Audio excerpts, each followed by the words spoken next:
Salut chers élèves, aujourd'hui dans cette vidéo, on va continuer l'explication de la première unité et on est arrivé à la quatrième leçon et qui est la dernière leçon dans cette unité, les fonctions polynômes.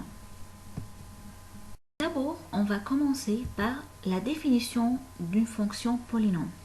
Quelle est la différence entre la fonction polynôme dans cette leçon et les fonctions qu'on a déjà prises dans la leçon 2 et 3?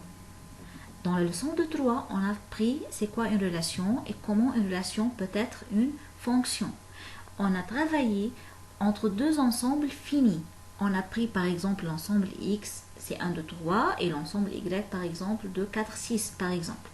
Et on a donné dans l'exercice une condition précise. Et on a vu si cette relation est une fonction à la fin ou non. Si de chaque élément de X part une seule flèche vers un élément de Y, alors on peut dire que cette relation est aussi une fonction. Alors que dans cette leçon-là, on dit une fonction polynôme si on parle de deux ensembles infinis. Dans la leçon 3, on a parlé de deux ensembles finis. Ici, on a deux ensembles infinis. Le X va être en relation avec Y, de X vers Y, mais le domaine de définition de X, l'ensemble de X, est par exemple l'ensemble des nombres réels. Alors c'est un ensemble infini. Et la même chose, l'ensemble d'arrivée qui est Y, c'est un ensemble aussi infini. Par exemple, c'est aussi le nombre réel. Alors, il y a une relation entre X et Y, telle que X est un ensemble infini qui est R, et Y est aussi un ensemble infini qui est aussi R. Donc, la différence principale entre cette leçon et la leçon précédente, c'est que dans la troisième leçon, on a parlé de relations et fonctions entre deux ensembles finis, alors que maintenant, on va parler de deux ensembles infinis. Par exemple, l'ensemble de nombres réels. Alors, c'est une fonction de X vers Y, comme la leçon 3, mais ici, Y va être nommé comme f de X, ou bien g de X, ou bien h de X, n'importe quel nom, quelle nomination, ce n'est pas grave, c'est un symbole, mais le f de X, le mot f de X, ou bien g de X, ou bien h de X, symbolise que c'est une relation, ou bien c'est une fonction de X vers Y. Le X qui est entre parenthèses, c'est le domaine de définition, c'est l'ensemble des nombres réels X, où X appartient à R, et F, c'est le Y. F, c'est l'ensemble image. Y, en général, c'est l'ensemble d'arrivée, c'est R, ce sont les nombres réels.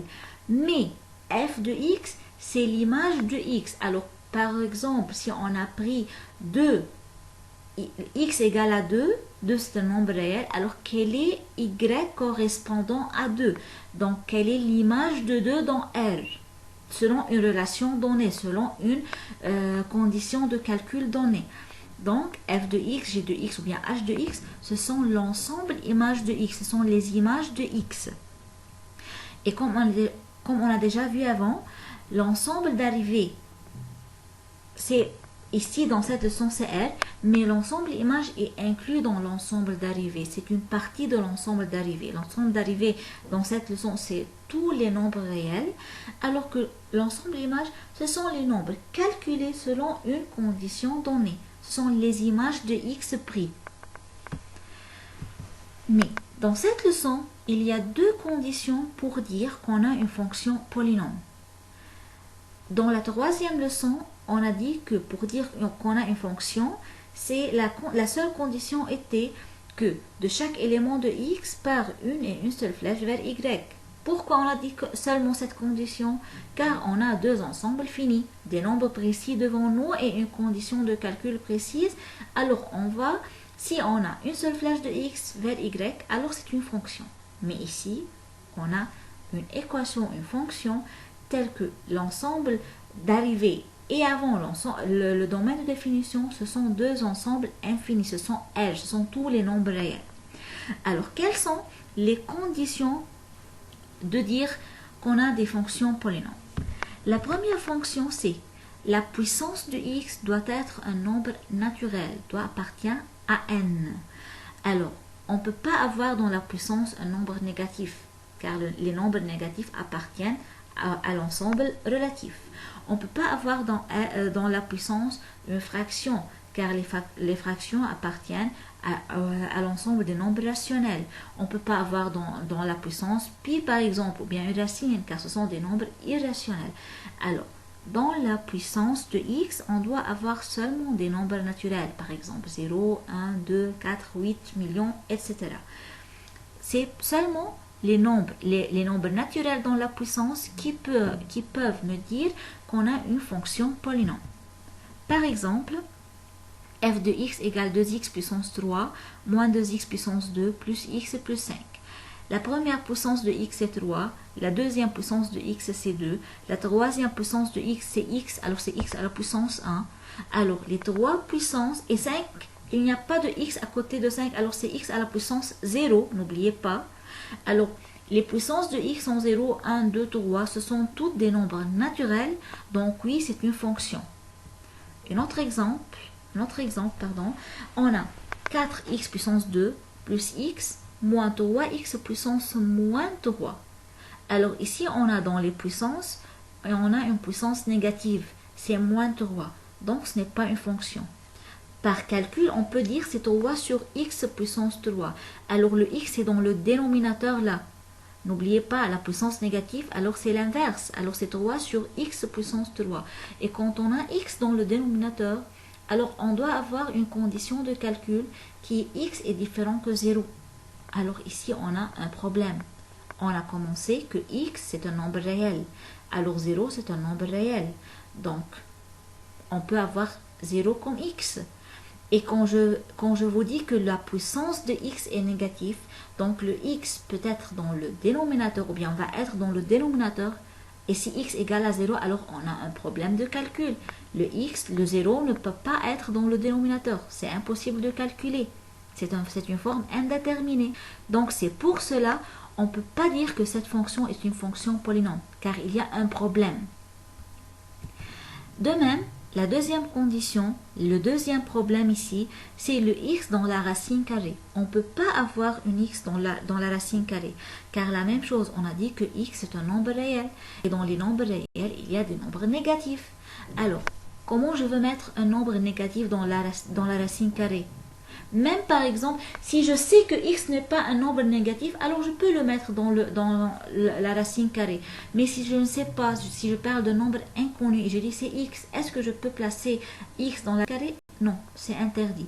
Donc, la racine carrée de x, il va faire un problème. C'est pour cela que je ne peux pas dire que la fonction où on a x dans une racine carrée, c'est une fonction polynôme. Tenons comme exemple f de x égale racine cubique de 5x plus 3x puissance 2 plus 5. C'est une fonction, car ici on a une racine cubique. Et dans une racine cubique, c'est normal d'avoir un nombre négatif. Pas de problème des nombres négatifs dans la racine cubique, c'est qu'on a déjà pris dans le deuxième préparatoire. Mais dans l'autre exemple ici, racine carrée de 4x plus 5x puissance 2 plus 3. Ici, on a racine carrée de x. Alors, ici, oui, on a un problème. On ne peut pas avoir... On ne sait pas si le x est négatif ou non. On ne sait pas si le x va être négatif, alors on a un problème. Alors, on ne peut pas dire que c'est une fonction polynôme. Maintenant, le degré de la fonction. C'est quoi le degré de la fonction? C'est une note qu'on a déjà pris de première préparatoire. Le degré de la fonction, c'est la plus grande puissance des termes dans l'équation. Par exemple, ici, on a 2x puissance 4 moins 3x puissance 2 plus x plus 5. Qui est la plus grande puissance? On a le terme de x puissance 4, on a le terme moins 3x puissance 2, on a le terme x et on a le terme 5. La plus grande puissance de x, c'est 4. C'est 2x puissance 4. Alors, c'est 4. Alors, cette fonction est au quatrième degré. Un autre exemple, f de x, c'est x facteur x puissance 2 moins 8x plus 7. Ici, on doit calculer le facteur, on doit développer cette équation. Alors, je dois faire x fois x puissance 2 va me donner x à la puissance puissance 3. X fois moins 8x va me donner moins 8x à la puissance 2. X fois 7, c'est plus 7x. Alors, quand on a développé cette équation, on a trouvé que la plus de puissance, c'est x à la puissance 3. C'est 3. Alors, c'est une fonction au troisième degré.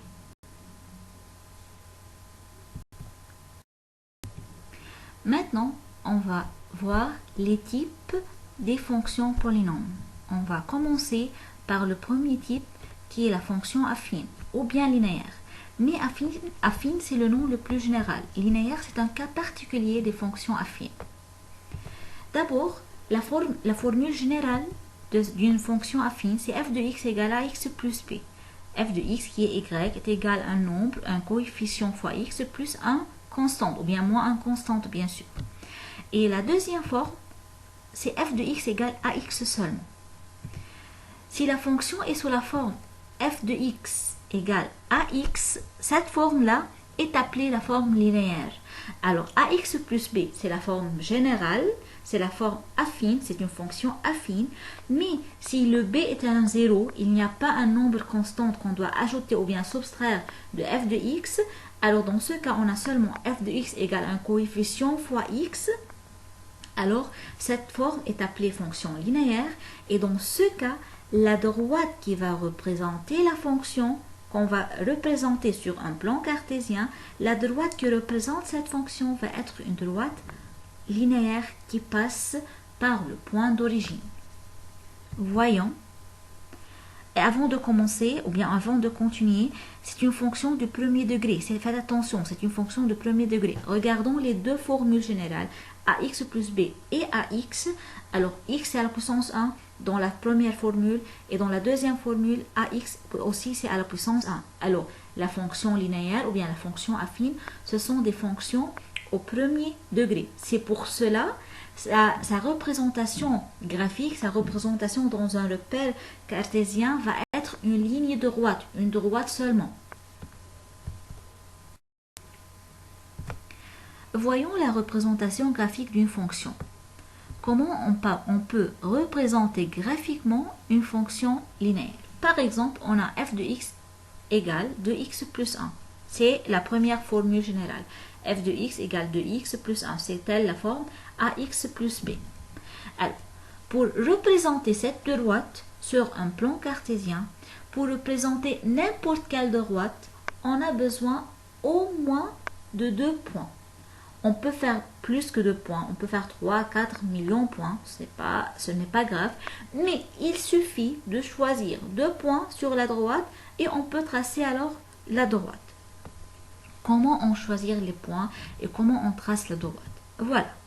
Dans ce tableau-là, moi j'ai choisi les valeurs de x, les valeurs qui sont en noir. Moi j'ai choisi de ma tête, de mon choix. C'est à moi, c'est à vous. Chacun est libre, chacun a les nombres qu'il préfère. Moi je préfère le 0 et 1. Je veux prendre x égale à 0 ou bien le x et le x égale à 1. Alors ce sont les deux nombres que j'ai choisis pour les x. X égale 0 et x égale à 1. Alors, quand j'ai choisi le x égale 0 et x égale à 1, à part sur le brouillon, je veux faire le calcul. Je dois remplacer x par 0 une fois, puis je veux remplacer x par 1 pour calculer f de x, pour calculer y.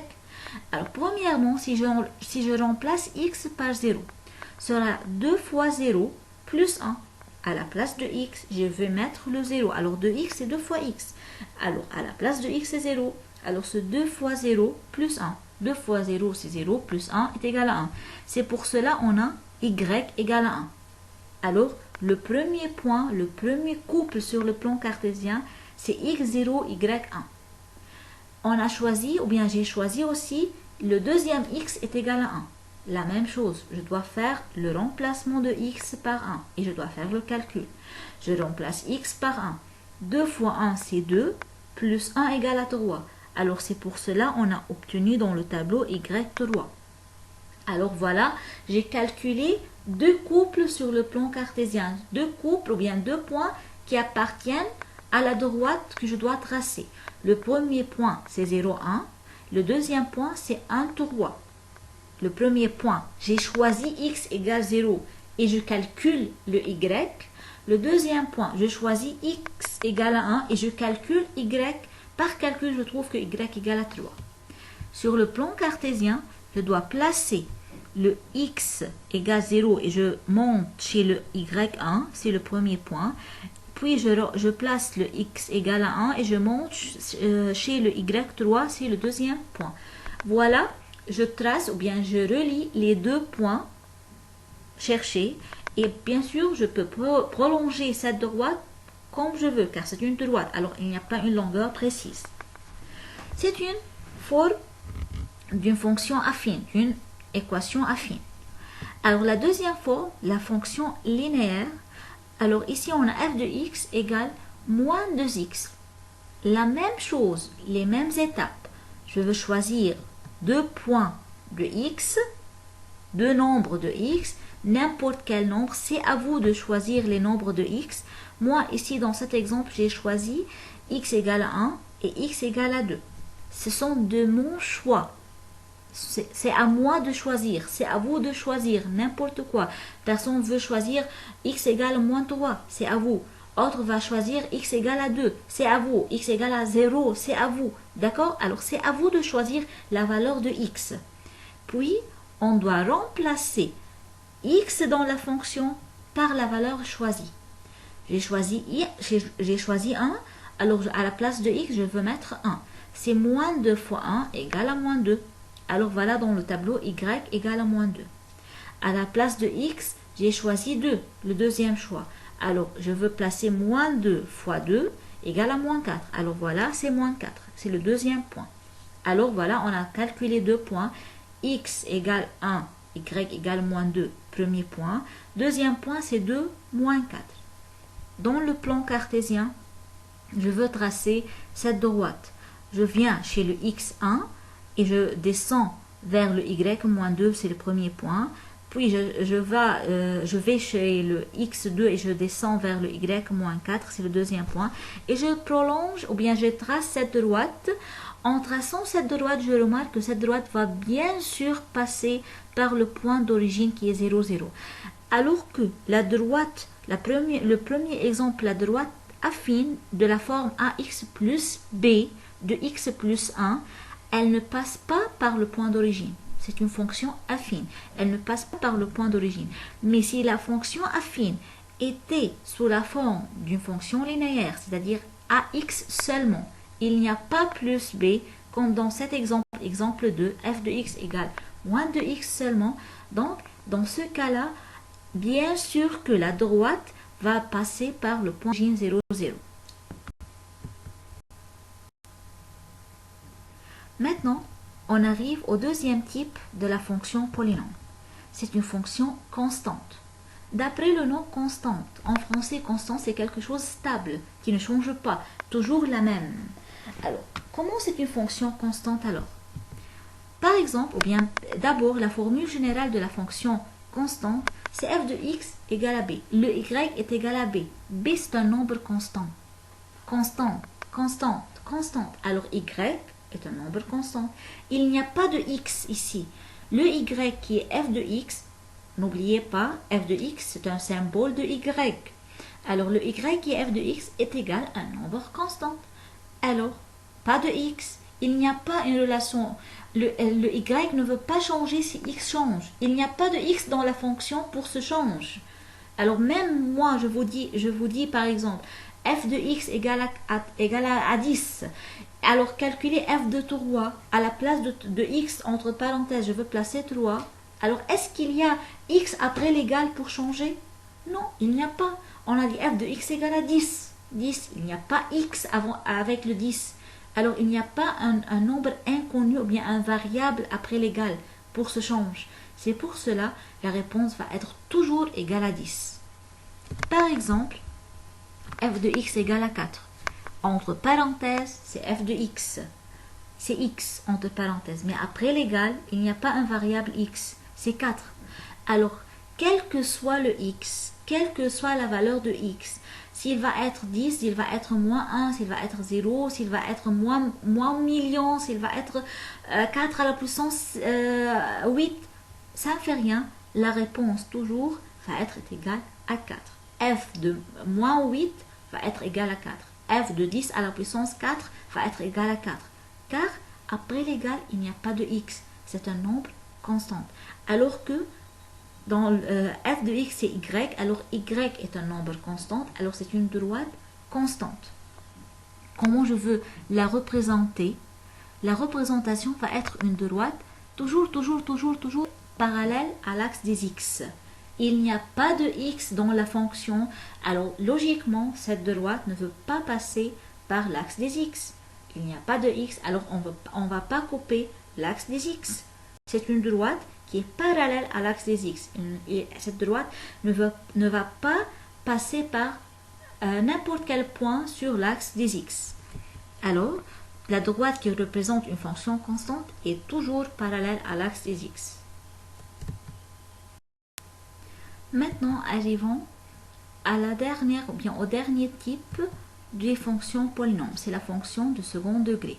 D'après le nom, on peut déduire que c'est une fonction où la plus grande puissance, c'est la puissance de second degré, alors c'est à la puissance 2. Donc, on a le premier type était fonction affine, où on a la plus grande puissance, c'est x à la puissance 1. Deuxième type, c'était fonction constante, il n'y a pas de x, ou bien on peut dire c'est x à la puissance 0. Ici, on a x à la puissance 2. C'est ce qu'on appelle la fonction de second degré. Alors, la formule générale, c'est f de x est égal à ax puissance 2 plus bx plus c. A, c'est le coefficient de x puissance 2. B, c'est le coefficient de x. Et c, c'est le nombre constant, où on n'a pas de x. D'accord. Par exemple, entre parenthèses, c'est un exemple très important, car à chaque examen, ou bien 99% dans les examens, on a cette question, bien sûr avec des fonctions différentes, mais on a un tel exercice. Il me donne une fonction à second degré, il me donne l'intervalle de x, et il me dit représenter graphiquement cette fonction.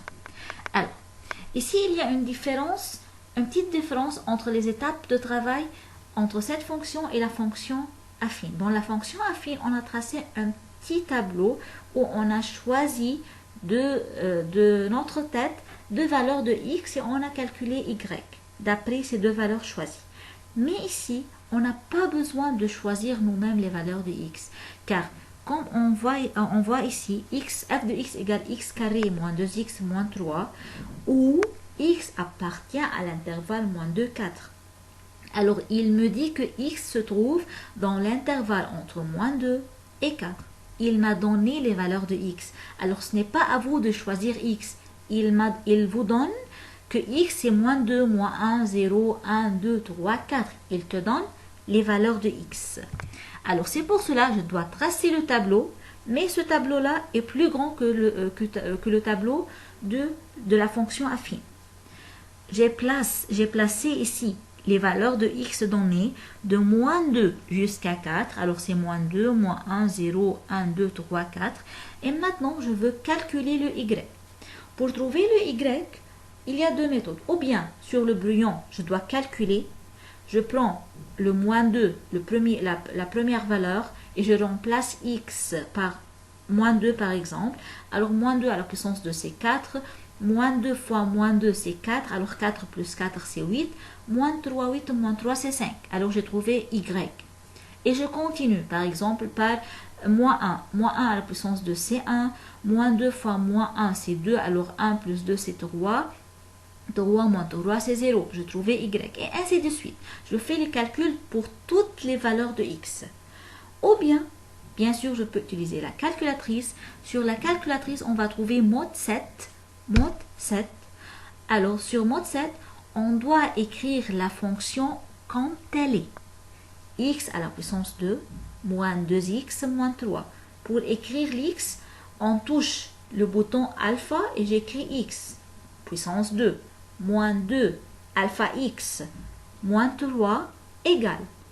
Il va me donner step, puis il va me donner start. Start, c'est la première valeur de l'intervalle. L'intervalle commence par quelle valeur? L'intervalle commence par la valeur moins 2. Alors, on écrit moins 2. sous l'indice start. Puis on touche égal, il va me donner l'end. Où il termine l'intervalle? L'intervalle termine chez la valeur 4. Alors l'end va être égal à 4. On touche 4 et égal. À la fin, on va obtenir un tableau sur la calculatrice, sur l'écran de la calculatrice. Dans ce tableau, il va me donner x et le f de x. Alors x est le y correspondant de x. X est sa valeur et la fonction de x, f de x qui est correspondante.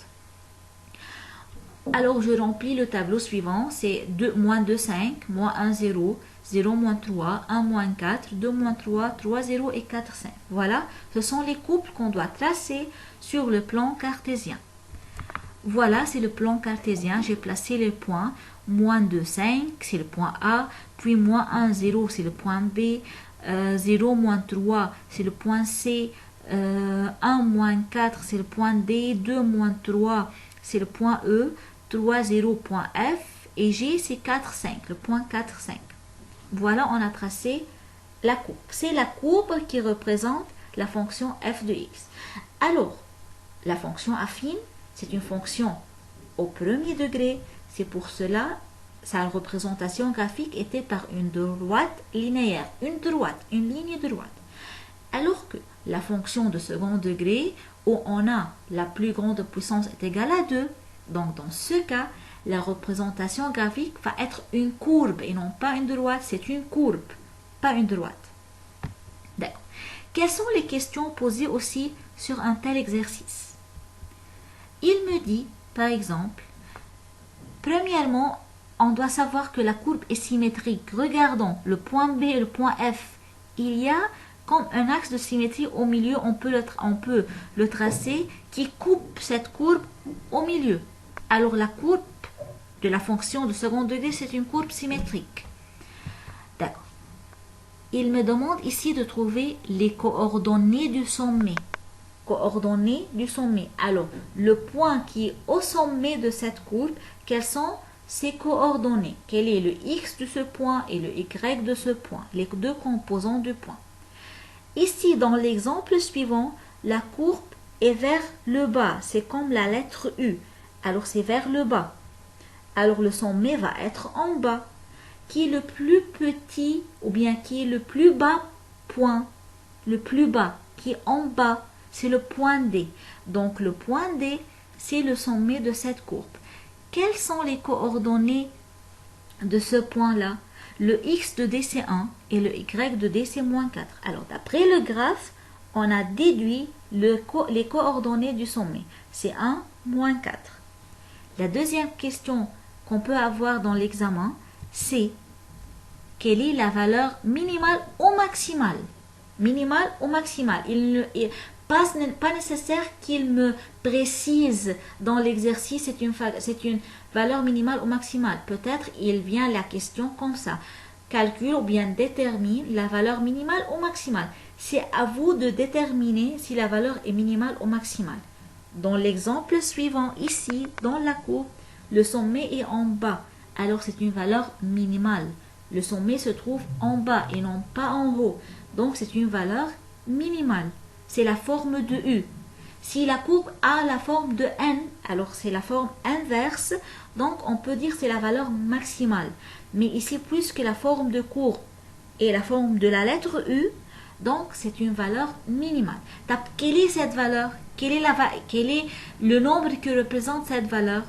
La valeur minimale ou bien maximale, c'est toujours la valeur de Y du sommet. Quelle est la valeur de Y de sommet? C'est moins 4. Alors la valeur minimale est égale à moins 4. La troisième question qu'on peut avoir dans l'examen, c'est l'équation de l'axe de symétrie. Et quand il me dit équation, alors on a deux termes. Un terme avant l'égal et un autre terme après l'égal. L'équation de l'axe de symétrie, c'est toujours est égal à x égale quelque chose. X égale quelque chose. Équation de l'axe de symétrie, c'est un axe qui a coupé la courbe de la fonction en deux. Qui a coupé, c'est le miroir de la courbe. Le miroir qui a coupé la courbe en deux parties égales, deux parties symétriques. D'accord. Alors toujours, dans la question de l'équation de l'axe de symétrie, on doit écrire x égale quelque chose. Égal à quoi? Toujours, l'équation de l'axe de symétrie, c'est le x du sommet. Quel est le x de sommet ici, dans cet exemple? Le x de sommet, c'est 1. Donc, l'équation de l'axe de symétrie, c'est x égale à 1. C'est x égale à 1. Et voilà, dans la droite en bleu, c'est l'axe de symétrie qui a partagé cette courbe en deux parties symétriques. Maintenant, on a quelques notes très importantes concernant la fonction de second degré. Premièrement, on doit remarquer, surtout si on a un exercice de choisir et non pas un exercice à représenter graphiquement. Alors, on doit remarquer si le coefficient de x à la puissance 2, qui est le a d'après la formule générale, a c'est un nombre positif, si le coefficient est un nombre positif, donc je peux tout de suite, avant de faire le calcul ou bien avant de représenter graphiquement, que la courbe va avoir une valeur minimale. La courbe va avoir la forme de la lettre U, comme l'exemple précédent, comme on a vu dans l'exemple précédent. Alors si le a, qui est le coefficient de x puissance 2, était un nombre positif, donc la valeur va être minimale. Dans l'exemple précédent, le a était 1, x à la puissance 2, alors il n'y a pas un nombre à côté de x, alors c'est le 1. Donc 1 c'est un nombre positif, c'est pour cela la courbe était une courbe selon la forme de U, la lettre U, et la valeur était une valeur minimale. Alors que si le a était un nombre négatif, le coefficient de x puissance 2 était un nombre négatif, donc dans ce cas, la valeur va être une valeur maximale et la courbe va avoir cette forme-là. Peut-être on peut dire c'est comme la forme de n ou bien v inversé ou bien u inversé. Alors voilà, dans ce cas-là, on dit que la valeur est maximale et dans ce cas-là, le a va être un nombre négatif. Donc si a est positif, la valeur va être minimale et la courbe a la forme de u. Si le a, le coefficient de x puissance 2 était négatif, donc la valeur va être maximale et la courbe va avoir la forme suivante, qui est la forme de la lettre U inversée ou bien la forme de V inversée ou bien la forme de la lettre N, minuscule bien sûr. D'accord. Troisième note, on peut déterminer les coordonnées du sommet algébriquement et on va voir maintenant un exemple numérique. Mais comment on peut déterminer les coordonnées du sommet algébriquement? Algébriquement, alors, il ne demande pas de tracer le graphe, il ne demande pas de faire représentation graphique. Peut-être cet exercice ou bien cette question peut venir dans l'exercice de choisir. Alors, on doit faire attention, on doit bien faire mémoriser la formule. Premièrement, on doit savoir que le x du sommet a la formule suivante. Le x du sommet, c'est moins b sur 2a. B, c'est le coefficient de x. A, c'est le coefficient de x puissance 2. Alors, la formule dit x du sommet est égal à moins b sur 2a.